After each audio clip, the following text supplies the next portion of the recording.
最近好き放題食べていたからか、肌荒れしてしまったので、今夜は体に優しい和食を作る。まずはタラの味噌焼きの準備から。魚の両面に塩をすり込む。味噌焼きといえば、夫の誕生日に行ったご飯屋さんで食べた銀だらの西京焼きがとっても美味しくて、自分でもあんなに美味しい西京焼きを作れるようになりたいとずっと思っている。いつまでも忘れられないあの味を再現してみたいと思いつつも、今夜は普通の味噌焼きを作ります。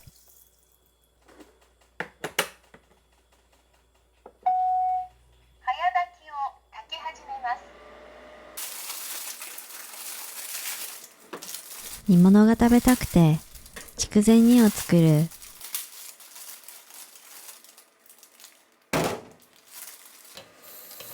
レンコンがないので代わりに里芋を入れます。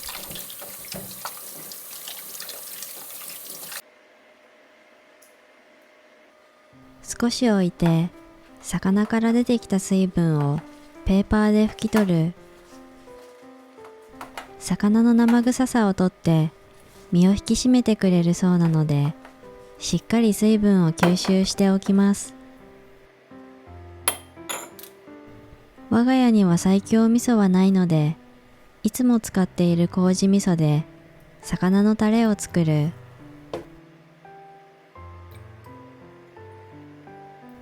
思っていたよりも調味料の量が多くて、タレを作る容器のサイズを間違えている。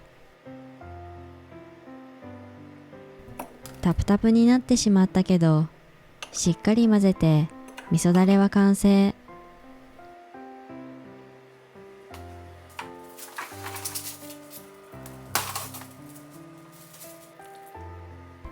ラップに味噌だれを塗って、その上にタラを乗せる。なんだかタレが水っぽくなりすぎている気がするけど、どうなんだろう。たっぷりタレをかけたら、ラップでピタッと空気を抜いて味を染み込ませます。ラップに包んでぴったり密着させることで味の染み方が良くなるらしいのです。今日は長時間漬け込めないから、これでしっかり染みてくれるといいな。次は筑前煮の準備。筑前煮にはレンコンを入れることが多いけど、レンコンがないので代わりに里芋を入れてみる。椎茸は石突きを落として軸を残したまま4等分にカットする。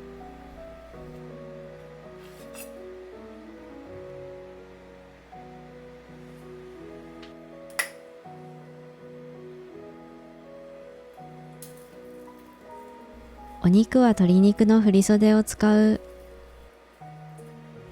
振り袖ってどこの部位なんだろう。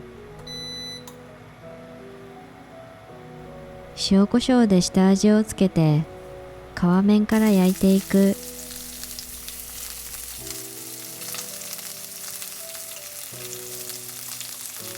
鶏皮のプリプリした食感が苦手なので、皮はカリッとするまでじっくり焼きます。プリプリの鶏皮は苦手なのに、カリカリになった鶏皮はなぜだか好きなのです。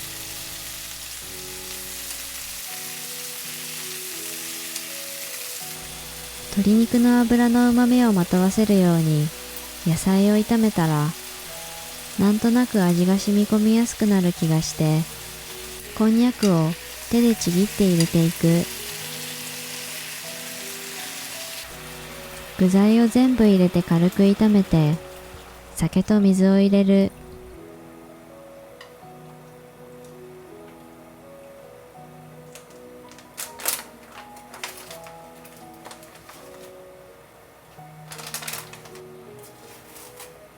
出だしパックを入れて、みりん、醤油、砂糖を入れたら、アルミホイルで落とし蓋をして煮込んでいきます。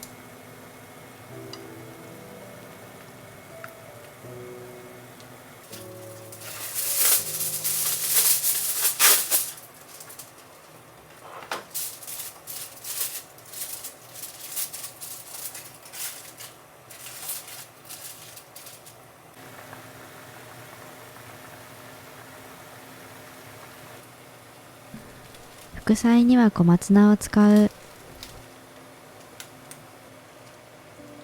茎から入れてさっと塩茹でにしたら引き上げる。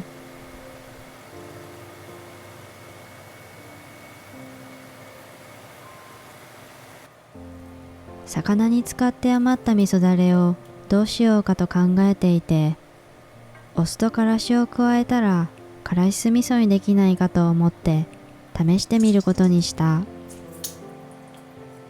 小松菜は鰹節のシンプルなおひたしにしようと思ってたけど、からし酢味噌をかけていただくことにします。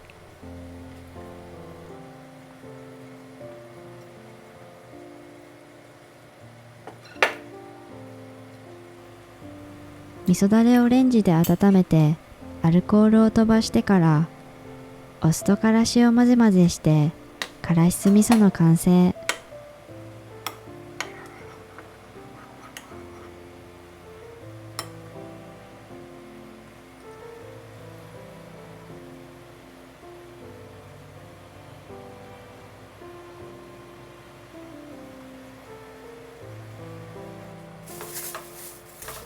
漬け込んでおいたタラを焼く。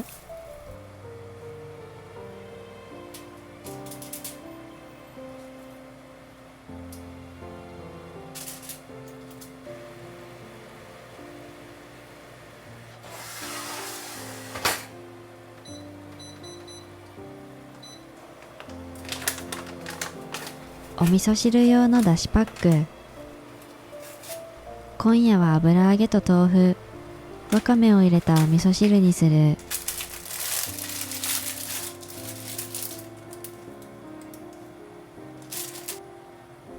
いつも買うものとは違う厚みのある油揚げを買ってみた。この油揚げがとっても美味しくて、夫も違いに気づいてお味噌汁を味わっていた。時々いつもと違う商品を買って食べ比べてみるのも日常の中の小さな楽しみになりますね。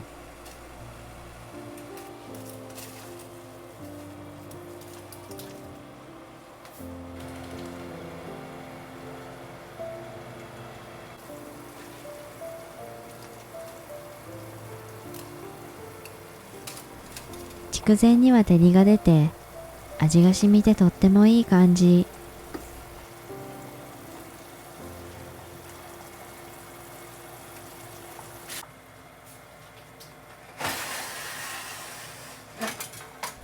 油断している間に魚が焦げていた。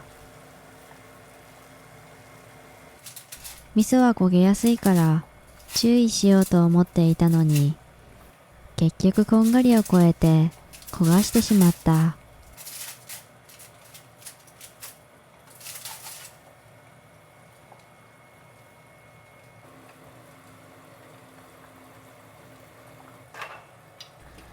気を取り直して筑前煮を盛り付けする。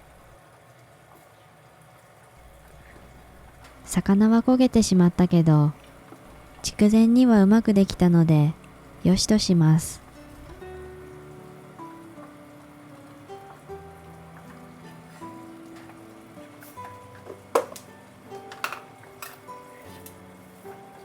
お味噌汁に味噌を溶いて仕上げる。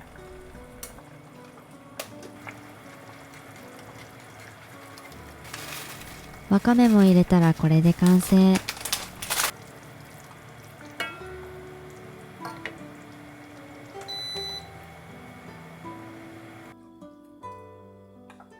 盛り付けしたらいただきましょう。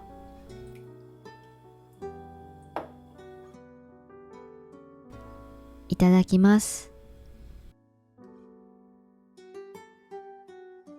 筑前煮はしっかり味が染みて、とっても美味しくできて、里芋を入れたのが大正解だった。